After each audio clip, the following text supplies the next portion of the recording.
بسم اللہ، الحمدللہ، والصلاة والسلام علی رسول اللہ۔ معزز سامعین، السلام علیکم ورحمۃ اللہ وبرکاتہ۔ اصلاح معاشرہ کے حوالے سے یہ 8ویں قسط ہے۔ اقبال کے شاہینوں کے نام، نامہ و پیام، یعنی an important message to youths. قبلہ عاشقان وفا شعار، یعنی حضرت نبی اکرم شفیع اعظم اور محسن انسانیت صلی اللہ علیہ وسلم کو حضرت اللہ جل مجدہ نے رحمت للعالمین بنا کر بھیجا ہے۔ آپ صلی اللہ علیہ وسلم کی اپنی امت پر اس سے کہیں زیادہ شفقت تھی جتنی شفقت والدین کی اپنی اولاد پر ہو سکتی ہے۔ انسان تو انسان، آپ صلی اللہ علیہ وسلم سے تو چرندوں اور پرندوں حتیٰ کہ درندوں کی بے قراری دیکھنے جاتی تھی۔ تصور کیجئے گا کیا حال ہوگا اس ماں کا جب وہ اپنی اکلوتی اولاد کو جیل کی المناک سزاؤں میں مبتلا ہوتے ہوئے دیکھتی ہو، یا اپنی آنکھوں سے اپنی اولاد کو جیتے جی آگ میں جلتی ہوئی دیکھے گی۔ مگر اس سے بھی زیادہ ہمارے جانے جہاں، حاصل ایمان، خلاصے کائنات، مرکز عشق اور وفا، قبلہ عاشقان وفا شعار حضرت نبی اکرم صلی اللہ علیہ وسلم کے قلب اطہر اور ازکا کو امت کی بالخصوص ان عورتوں کی یہ حالت دیکھ کر کلفت اور تکلیف ہوتی تھی۔ اسی وجہ سے آپ صلی اللہ علیہ وسلم پر یہ رقت طاری ہوتی تھی۔ جہنم در حقیقت محل غضب خداوندی ہے۔ اس میں جانے کا واحد سبب کفر اور نافرمانی ہے، لہذا ہر کفر اور نافرمانی میں نار کا اثر ہے اور جہنم محل نار ہے۔ ادنا جہنمی بھی اپنے آپ کو سب سے زیادہ تکلیف میں مبتلا ہونا سمجھے گا۔ پھر سر کے بالوں سے جھکٹ کر یا زبان کے بل پر اور چھاتیوں کو رسیوں سے باندھ کر لٹکایا جانا کتنا دردناک اور ہیبت ناک منظر ہوگا۔ پھر دماغ کا ہانڈی کی طرح آگ کی تپش سے ابلنا اور سانپ اور بچھو کا پورے جسم پر مسلط ہونا اور ان کا ڈنک مارنا، پھر پاؤں کو سینے کے ساتھ اور ہاتھوں کو پیشانی یا گردن کے ساتھ بندھا ہوا ہونا کہ تڑپ تڑپ کر سزا پاتے رہیں مگر ہاتھ اور پاؤں بھی نہ مار سکیں۔ اس پر مستضاد یعنی اضافی چیز کی خنزیر اور کتے کی شکل میں ان نافرمان اور بے شرم اور بے حیا عورتوں کا مسخ ہونا۔ اے اللہ تیری پناہ، اللہم اجرنی من النار۔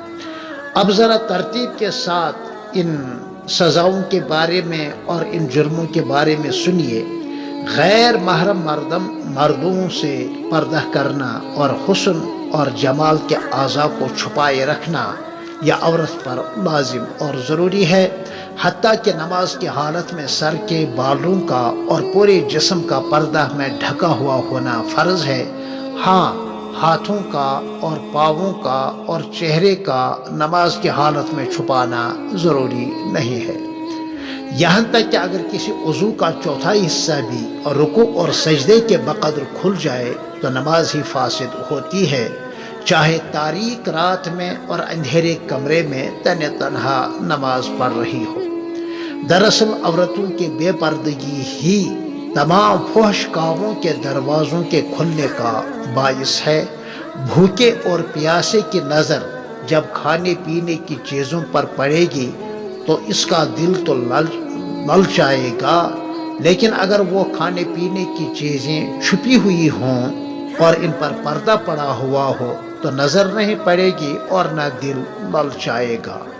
مجھے لگتا ہے کہ یہی مثال ہے عورتوں کے لیے پردے کی۔ جی ہاں، بے پردہ عورت یا لڑکی فٹ بال کی طرح ہے۔ جب یہ فٹ بال پاؤں تلے یا سامنے آئے تو ہر کوئی اس سے پاؤں سے کک مارنے کی کوشش کرتا ہے۔ یہ دوسری بات ہے کہ کوئی کک مارنے میں کامیاب ہو جاتا ہے تو کوئی ناکام۔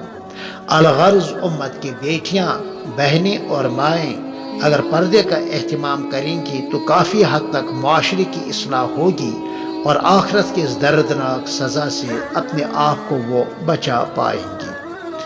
دوسری بات، زبان درازی، بد کلامی اور بد زبانی اخلاقیات کے باب میں بہت ہی بری چیزیں سمجھی جاتی ہیں، خاص طور پر اس کے ساتھ یعنی شوہر کے ساتھ یہ زبان اور یہ سلوک کرنا جس کے ساتھ اس عورت کو ساری زندگی کا یہ سفر طے کرنا ہے، خوشی ہو، غم ہو، راحت ہو، تکلیف ہو، مرض ہو، بیماری ہو، صحت ہو، اور گھر گھرستی کے ہر مرحلے میں اس کے ساتھ یعنی شوہر کے ساتھ اس عورت کا واسطہ پڑتا ہی ہے۔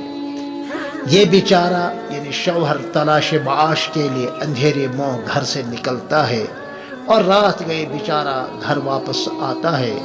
اس دوران بھوک اور پیاس کو اور گرمی اور سردی کو اور تھکاوٹ و کلفت کو وہ شوہر بیچارہ برداشت کر ہی لیتا ہے اور ساری کمائی اپنی اس اہلیہ محترمہ کے حوالے کر دیتا ہے، مگر وہ منہ لٹکائی ہوئی ہو، سیدھے منہ سے بات نہ کرتی ہو، حتیٰ کہ معمولی بات پر بڑبڑائے اور اپنی آواز اپنے شوہر کی آواز کے مقابلے میں اونچی کرے، تو اس بیچارے شوہر پر کیا گزرتا ہوگا۔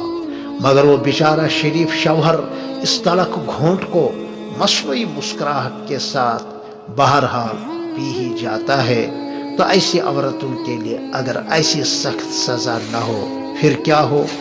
پھر انشاءاللہ آپ سے ملتے ہیں قسط نمبر 9 میں، تب تک آپ کے لیے السلام علیکم ورحمۃ اللہ وبرکاتہ۔